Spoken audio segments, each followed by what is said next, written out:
창세기 14장 1절부터 24절까지 제가 한 절, 여러분이 한 절 교독하여 하나님께 올려드리겠습니다. 당시에 시날 왕 아브나벨과 엘라살 왕 아리옥과 엘람 왕 그돌라오멜과 고임 왕 디달이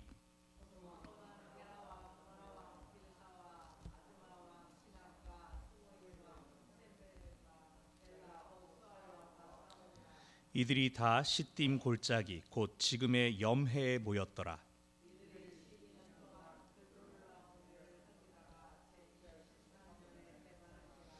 제14년에 그돌라오멜과 그와 함께한 왕들이 나와서 아스드롯 가르나임에서 르바 족속을, 함에서 수스 족속을, 사웨 기랴다임에서 엠 족속을 치고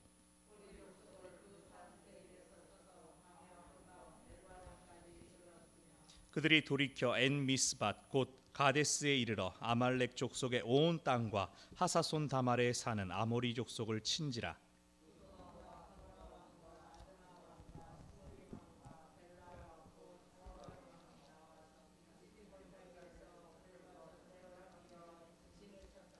엘람 왕 그돌라오멜과 고임 왕 디달과 시날 왕 아므라벨과 엘라살 왕 아리옥 네 왕이 곧 그 다섯 왕과 맞서니라.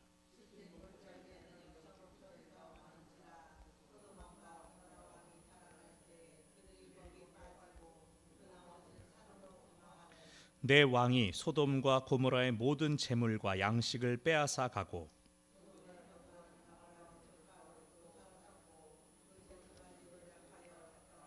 도망한 자가 와서 히브리 사람 아브람에게 알리니 그때 아브람이 아모리 족속 마므레의 상수리 스풀 근처에 거주하였더라.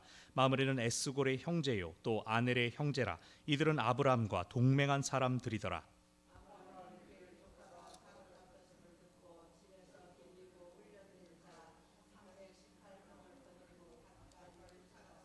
그와 그의 가신들이 나뉘어 밤에 그들을 쳐부수고 다메섹 왼편 호바까지 쫓아가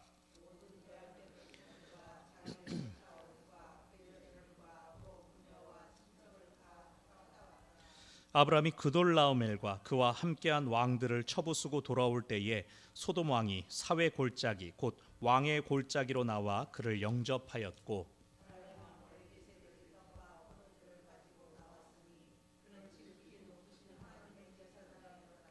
그가 아브람에게 축복하여 이르되 천지의 주제이시오 지극히 높으신 하나님이여 아브람에게 복을 주옵소서.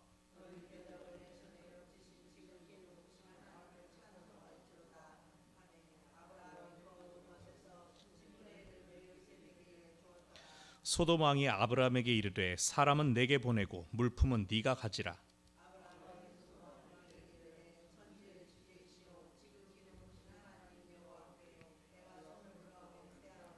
네 말이 내가 아브람으로 치부하게 하였다 할까 하여 네게 속한 것은 실 한 오락이나 들매끈 한 가닥도 내가 가지지 아니하리라.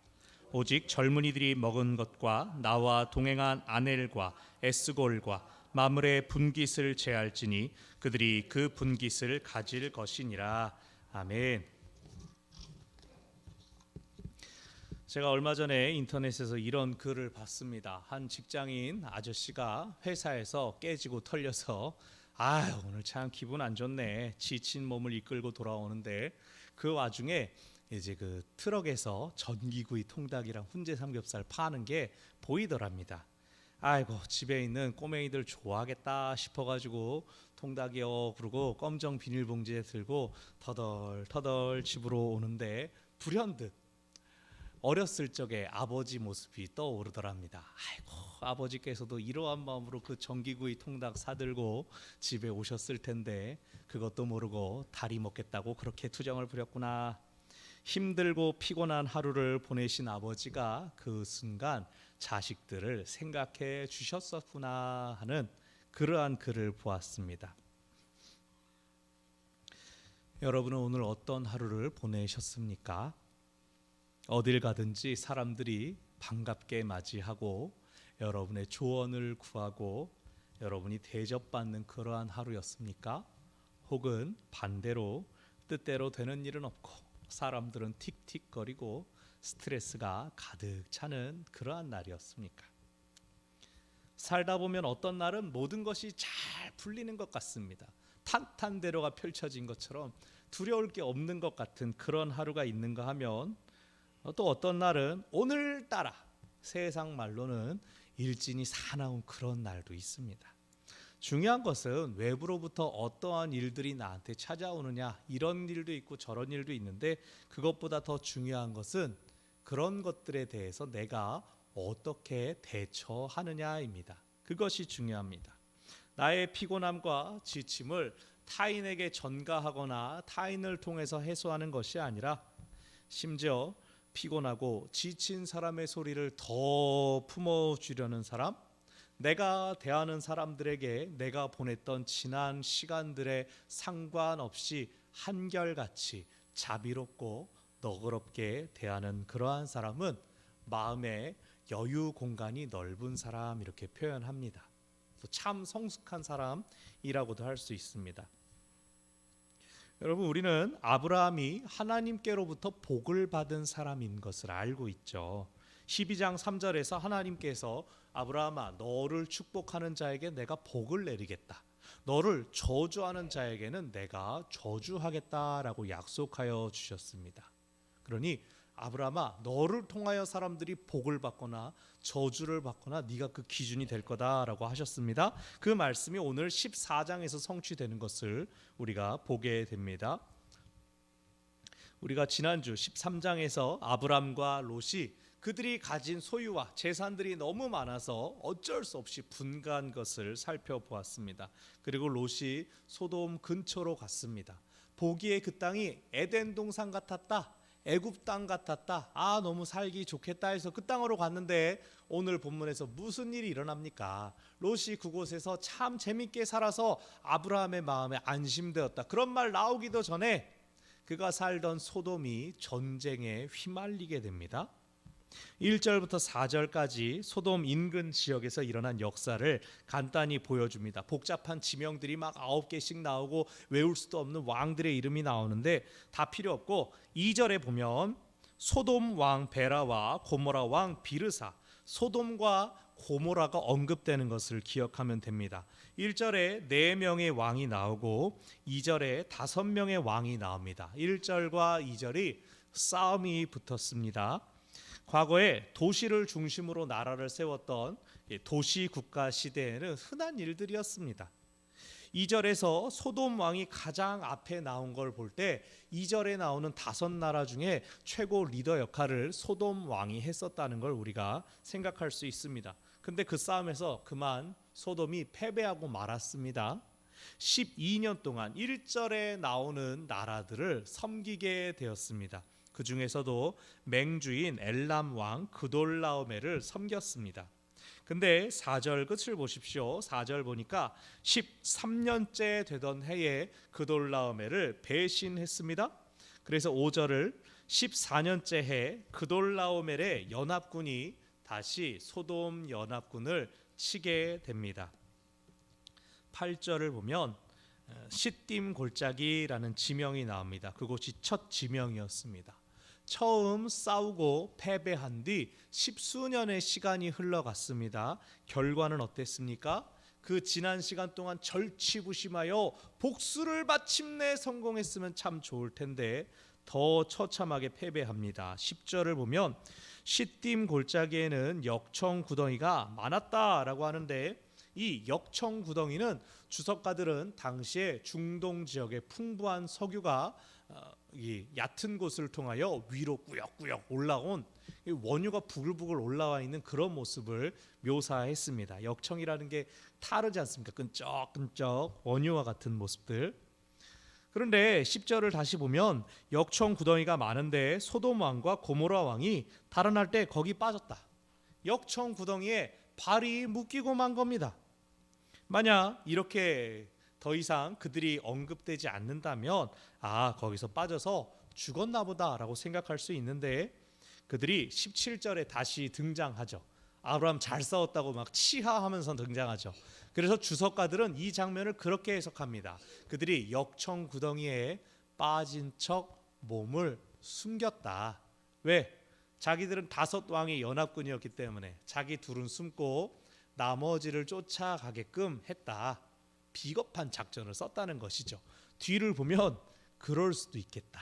이 소돔왕이란 사람이 그럴 수도 있겠다라고 볼 수 있습니다.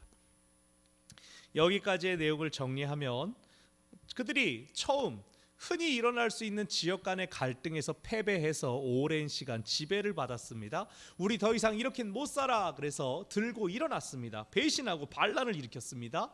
그런데 또 패배했습니다. 그러자 자기 목숨을 구하려고 그 역청 구덩이에 몸을 숨겼더라. 그리고 그 모든 것의 결과가 11절과 12절입니다. 그들이 다스리던 도시의 재물, 양식이 빼앗겼습니다. 그리고 12절, 소돔에 거주하던 롯까지도 그의 평화를 빼앗기고 잡혀갔습니다. 11절을 보면 모든 재물을 빼앗아 갔다. 12절에 다시 한번 롯도 잡고 그 재물까지 노략하여 갔다. 재물이 빼앗겼다라고 두 번 반복해서 언급됩니다. 이 12절까지의 이야기는 소돔을 다스리던 통치자가 얼마나 무능한 사람이었는지, 그리고 또 그가 얼마나 덕이 없으며 신의가 없는 전형적인 악한 리더였다라는 걸 보여줍니다. 여기서 우리가 생각할 것이 있습니다. 나는 어떤 리더입니까? 저는 그냥 시키는 것만 하는 사람이에요. 아니죠. 여러분이 가정 가운데 가서 기도를 인도하면 여러분이 영적 제사장이 되는 것이고, 여러분이 배우자에게 목소리를 크게 낸다면 여러분이 가정의 리더인 것입니다. 리더는 앞장서서 가는 사람입니다. 따라오는 사람 이끌고 갈 때 리더가 되는 겁니다. 우리 모두가 리더일 수 있는 것입니다. 그런데 리더로 섬에 있어서 저는 할 줄 아는 게 없어요. 그것은 부끄러운 일이 아닙니다. 저는 많은 사람들을 거느리고 있지 않아요. 제가 가자 그러면 우리 집 강아지만 따라와요. 세력이 적은 것은 리더로서 부끄러운 것이 아닙니다. 누군가를 저는 우리 집 아이들한테는 말을 잘하는데 저도 어쨌든 아버님 앞에서는 꼼짝 못해요. 나는 누군가를 섬기는 중간 리더예요. 중간 보스예요. 그것도 부끄러운 일이 아닙니다. 질서가 있는 거예요. 여기서 자기보다 강한 나라가 있어서 그의 지배를 받는다고 해서 지배를 받는다고 해도 그가 누군가를 또 책임진다면 그 역시도 누군가로부터는 리더십을 존중받는 것입니다. 자기 분수에 맞게 자기 자리를 지킨다면 그것이 옳은 것입니다. 부끄러워야 할 것은 그에 맞지 않게, 자리에 맞지 않게, 상황에 맞지 않게 욕심을 부리는 것, 그것이 부끄러운 일입니다. 소돔 왕이 그러한 사람이었습니다. 소돔 왕은 야망이 있는 사람이었습니다. 2절에서도 제일 앞장서서 등장하지 않았습니까? 근데 그에 걸맞은, 자신의 야망에 걸맞은 힘과 능력은 없었습니다. 그리고 달리 그것들을, 힘과 능력을 키울 수도 없는 사람이었습니다. 그 결과 자신이 원래 통치하던 도시도 잃고 재물도 잃고 사람도 잃었습니다. 이 소돔 왕의 실패를 길게 보여준 이유가 무엇일까요? 어디에서 싸워서 어떻게 졌다, 그들이 어떻게 살아남을 수 있었다, 왜 얘기하는 걸까요? 이후에 누가 등장하니까? 아브람이 등장하니까, 아브람을 더 부각시키기 위해서 소돔 왕의 실패를 막 보여주는 겁니다. 아브람은 어떤 사람이었습니까? 이후에 우리가 보게 될 모습, 우리가 이미 알고 있는 모습, 아브람은 책임감이 강한 사람입니다. 또 하나님의 도움으로 자신의 재물이 풍성해진 사람입니다. 아브람은 보복하고 배신하는 사람이 아니라 관대한 사람입니다. 이러한 내용을 우리가 14장 후반부에서 자세하게 살펴보게 될 겁니다. 자, 13절에서 소돔 왕은 숨어서 목숨을 구해야 했지만 도망쳐 나온 사람도 있었습니다. 아마 그 사람은 아브람을 아는 사람 같습니다. 혹은 근처에 아브람이 큰 세력을 이루고 있었기 때문에 아브람을 의지해서 왔을지도 모르겠습니다. 13절 보니까 아브람을 히브리 사람 아브람이라고 표현하고 있습니다. 여기서 말하는 히브리는 민족의 개념을 의미하는 것은 아닙니다. 히브리라고 하는 단어는 히브리 혹은 원어로는 하비루 혹은 아피루라고 하는데 사회적인 개념의 단어입니다. 이들은 한 사회, 한 국가, 한 단일 민족 주변에 있는 사람들, 외국인으로서 노예나 용병 혹은 도둑들을 의미할 때 쓰는 말입니다. 그러니까 외부인, 이방인이라는 뜻이었습니다. 즉 아브라함은 그 가나안 땅에서 아직 이방인이다라는 겁니다. 저 사람들 저기 메소포타미아에서 왔어라고 다 알고 있는 그런 사람입니다. 그 지역으로부터 한 공동체의 일원으로 완전히 받아들여지지 못합니다. 다만 13절 후반부에 보면 아모리 족속과 함께 살고 있었다, 그들과는 동맹을 맺고 있었다라고 하여서 아브라함이 지금 그 땅에 정착하는 과정이다라는 건 보여줍니다. 그런데 이 외국인이라는 이방인이라는 정체성은 아브라함 때에 잠깐 있다 사라지지 않습니다. 출애굽 직전에 이스라엘 민족에게까지로 내려갑니다. 이스라엘 민족은 대제국 애굽의 통치를 받는 수많은 피지배 민족들 중에 하나였습니다. 그래서 출애굽할 때 이스라엘 민족만 쏙 빠져나오지 않습니다. 수많은 족속들이 함께 나옵니다. 옛날 번역으로는 중단 잡족들이 이스라엘 민족과 함께 광야로 탈출했습니다. 출애굽했습니다. 그래서 이스라엘 민족은 12지파라고 하는 혈연 공동체에 더해서 출애굽을 통해 하나님을 만나고 경험한 사람들이 나 이제 하나님을 믿겠다라고 주님으로 고백하고 따라온 모든 무리들의 총합이 이스라엘 민족입니다. 오늘 본문에서 아브라함을 히브리 사람이다라고 말하는 것은 참 맞는 표현입니다. 왜냐하면 아브라함이 하나님께 가나안 땅을 약속으로 받았습니다. 그런데 아직 성취되지 않았기 때문에 그는 그 땅에서 이방인입니다. 언제까지일까요? 출애굽할 때까지 이스라엘 민족은 히브리인으로 불렸습니다. 그들은 계속 이방인이었습니다. 우리도 하나님의 부름을 받았습니다. 근데 세상에서는 우리가 이방인입니다. 그렇지 않습니까? 하나님 나라 가치관을 쫓아가려면 세상의 가치와 충돌할 때가 있습니다. 우리의 정체성은 세상의 한 일부이자 세상에서 이방인입니다. 우리는 하늘나라 백성들이기 때문입니다. 우리는 하나님의 사람들이기 때문입니다. 우리는 세상의 가치관에 휩쓸리지 않고 하늘을 바라보려 애쓰는 사람들입니다. 이 땅에서 안주하는 것, 그것이 우리의 목적이 아니라 영원한 하늘나라 하나님을 바라보며 하나님을 쫓아가는 사람들, 그것이 우리들의 정체성입니다.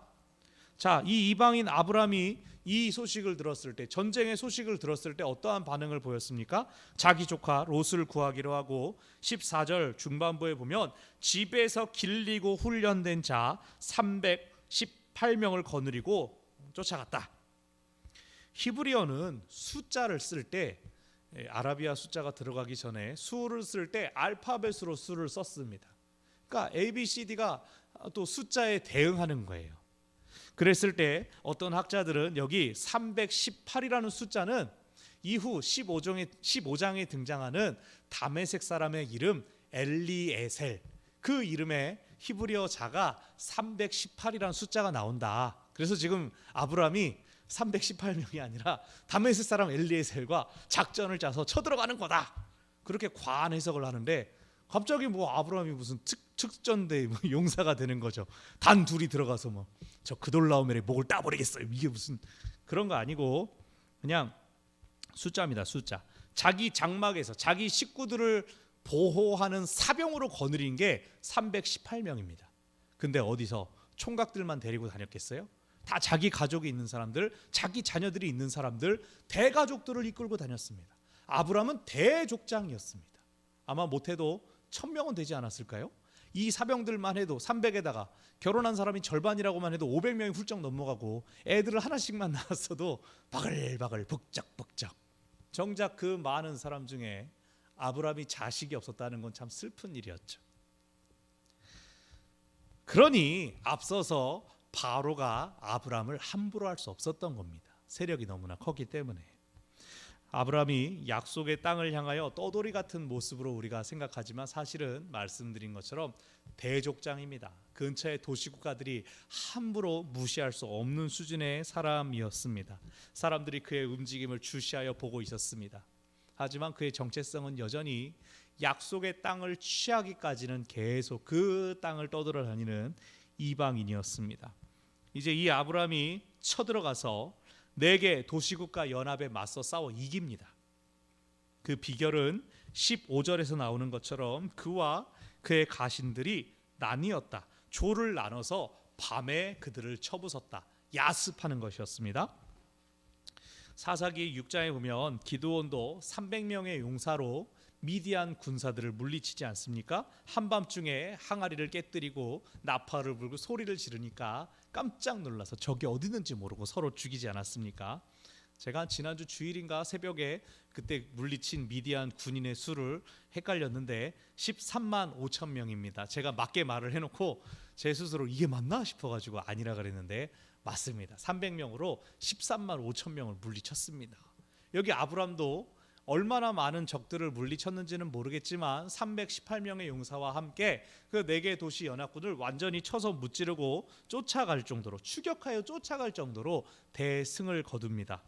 그러면서 얼마나 성공적으로 이겼냐면 16절, 모든 빼앗겼던 재물을 찾았고 조카 롯을 찾았습니다. 또 그의 재물도 찾았고 부녀와 친척, 사람들까지도 되찾을 수 있었다라고 말하는데, 이것은요, 여기서 이 표현은요, 부녀와 친척들이 빼앗겼다, 사람들이 끌려갔다라는 얘기가 앞에는 나오지 않았어요. 그돌라오멜이 사람들은 따로 잡아갔다라고 나오지 않았다는 거예요. 그건 무슨 뜻이냐면 그돌라오멜은 사람을 물건처럼, 재물처럼 여겨서 끌고 갔다. 그러나 아브라함은 그들을 사람으로, 인간으로 엄연히 존중해서 그 포로들을 구출해 왔다라는 겁니다. 여기서 이미 소돔 왕이나 그돌라오멜과 아브라함이 또 차별되는 모습을 볼 수 있죠. 또 소돔 왕은 5개 국가의 연합군의 수장이었습니다. 근데 그는 패배하고 가진 것들을 빼앗겼습니다. 아브라함은 어땠습니까? 더 적은 인원으로 같은 상대와 싸워서 승리하고 모든 것을 되찾았습니다. 아까 11절 12절에서 재물 빼앗겼다, 재물 빼앗겼다 2번 반복됐다고 말씀드렸는데 16절에서 재물 찾았다, 또 롯 재물을 찾았다, 재물이 2번 나오지 않습니까? 아브라함은 손해가 없이 오히려 빼앗겼던 것을 온전히 고스란히 되찾았습니다. 아브라함이 이길 수 있는 비결이 무엇이었을까요? 사병들을 너무 잘 길러냈습니까? 이 앞에 나왔던 아브라함은 여보 나한테 오빠라고 불러 막 그러면서 바로 앞에서 쩔쩔맸던 그 사람이 여기서는 갑자기 300명 집합 그러더니 싹 쓸어버립니다. 야습을 해서 성공해버립니다. 아브라함이 어떻게 이길 수가 있었을까요? 복받은 사람이니까? 그것도 맞죠. 근데 그 복을 누가 주셨습니까? 누가 아브라함과 함께 하십니까? 하나님께서 함께하는 자, 하나님께서 복을 주시는 자, 그 사람은 세상이 감당치 못한다. 우리 주님께서 말씀하셨죠. 우리가 그 말씀을 기억하시기 바랍니다. 아브라함이 싸웠습니다. 전쟁을 했습니다. 그러나 아브라함의 싸움은 남의 것을 빼앗기 위한 싸움이 아니라 되찾기 위한, 회복하기 위한 싸움이었습니다. 하나님께서 그런 그에게 승리를 허락하여 주셨습니다. 우리도 승리하기 위해서 어떻게 해야 될까요? 누구랑 함께? 하나님과 함께 있어야 됩니다. 하나님과 동행하는 것이 우리가 받을 수 있는 최고 그리고 첫 번째 복임을 기억하시기 바랍니다. 싸움에서 승리하고 아브라함이 돌아옵니다. 17절을 보니까 소돔 왕이 나타납니다. 아까 역청 구덩이에 빠졌던 소돔 왕이 다시 등장해서 아브라함을 영접합니다. 이 소돔 왕은 보면요, 8절을 보면 그돌라오멜의 어떤 맞서 싸우기 위해서 앞장섰던 거기에 소돔 왕이 제일 먼저 이름이 나왔습니다. 앞서 말씀드린 것처럼 2절에서도 제일 먼저 이름이 나왔습니다. 여기 17절에서도 아브라함이 싸우고 승리해서 돌아올 때 자기가 제일 앞서 나와서 아브라함을 영접합니다. 17절 후반부를 보면 사회 골짜기를 왕의 골짜기라고 번역했습니다. 그 어원이 왕의 계곡을 의미하는 것처럼 보인다라고 하지만 실제로 왕과 무슨 상관이 있는지는 알 수가 없습니다. 학자들은 그냥 편의상 이름만 붙여놨을 것이다. 그런데 거기에 패배했던 왕이 승리한 대족장을 맞이하려고 나와 있습니다. 얼마나 어색한 그림입니까? 저 왕은 패배한 왕이고 빼앗긴 왕이고 백성들을 잃어버린 왕인데 아이고 수고했습니다 라고 하면서 아브라함을 영접하고 있는 것입니다. 이 두 사람 중에 누가 더 왕의 자격이 있습니까? 누가 더 리더에 걸맞는 사람입니까? 앞서 우리는 소돔 왕은 무능력한 사람이다라는 걸 확인했습니다. 그럼에도 그는 인정받고 싶습니다. 명예욕이 있습니다. 우리가 어떤 순간에라도 가장 기억해야 할 덕목 중에 하나는 겸손입니다. 겸손. 소돔 왕은 한결같이 수치를 모릅니다. 대장 노릇하는데 취해 있습니다. 그러나 우리는 하나님을 기억하고 하나님을 의지해서 어떤 순간에라도 겸손할 수 있어야 합니다. 소돔 왕과 함께 아브라함을 영접하러 나온 사람은 살렘 왕 멜기세덱입니다. 여기 살렘을 예루살렘의 줄임말로 흔히들 생각합니다. 그런데 근거가 없습니다. 시편에서 딱 한 번 살렘이 등장하긴 하지만 다윗이나 누구도 예루살렘을 굳이 줄여서 말하진 않습니다. 고대 문헌들을 찾아봐도 예루살렘을 살렘이라고 불렀다 그런 얘기가 나오지 않습니다. 여기서 멜기세덱이 수행하고 있는 역할 때문에 그가 살렘의 왕인 것은 평화의 왕이다라고 부르는 그러한 견해도 있는데 이것도 분명치 않습니다. 멜기세덱은 참 신비한 인물입니다. 나중에 신약 성경 히브리서에서 멜기세덱을 따로 다룰 정도로 여기서 갑자기 툭 튀어나왔습니다. 대체 어느 도시의 왕인지 알 수가 없습니다. 어라? 근데 이 사람 하나님의 제사장이랍니다. 갑자기 어디에서 튀어나와서 그러는지 알 수 없습니다. 그가 부른 하나님이 아브라함을 부르셨던 우리의 하나님이신지는 알 수 없지만 적어도 그는 하나님을 경외할 줄 아는 사람이었습니다. 소돔 왕은 아브라함을 말로만 치하하는 것처럼 나오지 않습니까? 근데 멜기세덱은 떡과 포도주를 가져왔다라고 나옵니다. 이것은 아유 잘 싸웠네, 수고했어요, 이거 먹고 쉬세요, 그를 위한 잔치를 베푼 겁니다. 대접한 겁니다. 누가 더 아브라함을 더 배려하고 있나요? 19절에서 멜기세덱이 아브라함을 축복합니다. 하나님 아브라함에게 복을 주옵소서. 그러자 20절 끝에 아브라함이 그 얻은 것에서 10분의 1을 멜기세덱에게 주었다. 11조를 전리품을 제사장에게 준 것입니다. 여러분 다시 12장 3절에서 하나님께서 아브라함에게 복을 주실 때 너를 축복하는 자를 내가 복 주겠다라고 하시지 않았습니까? 오늘 멜기세덱이 그렇지 않습니까? 아브라함을 갑자기 어디에서 튀어나왔는지 모르겠지만 하나님께서 네게 복 주시리라 아브라함을 축복하자 아브라함이 전리품의 10분의 1을 이 사람에게 주지 않습니까? 그가 아브라함이 받은 복을 함께 받았다. 이것이 중요합니다. 아브라함을 축복하는 자가 복을 받는다. 한편 자 여기 있는 또 한 사람 소돔 왕 21절을 보면 아브라함에게 이렇게 말합니다. 아 사람은 내게 보내고 물품은 가져라. 이게 맞습니까? 바른 태도가 아닙니다. 물론 이 지금 말하는 사람은 우리의 백성들은 우리에게 돌려주십시오라고 말할 수도 있습니다. 그렇게 말할 수 있죠. 문제는 자기가 못 지켜서 빼앗겼었잖아요. 그걸 찾아줬잖아요. 그러면 이렇게 말하면 안 되죠. 차라리 그 전리품 너무 고생하셨습니다. 물품은 다 가지시고 사람들은 그래도 저한테 다시 돌려보내 주십시오. 이렇게 말하면 순서만 바꿔도 어감이 상당히 다르지 않습니까? 근데 지금 소돔 왕은 거꾸로 얘기했죠. 사람들 보내! 물품은 그냥 가져가고. 이러고 있으니 소돔 왕의 그릇된 태도를 역시 지적하고 있습니다. 감사할 줄은 모르고 자기 것만 챙기고 있죠. 여태까지 소돔 왕의 태도는 이후에 소돔이 왜 망했는지를 보여주는 그 이유들이 차곡차곡 쌓인 것입니다.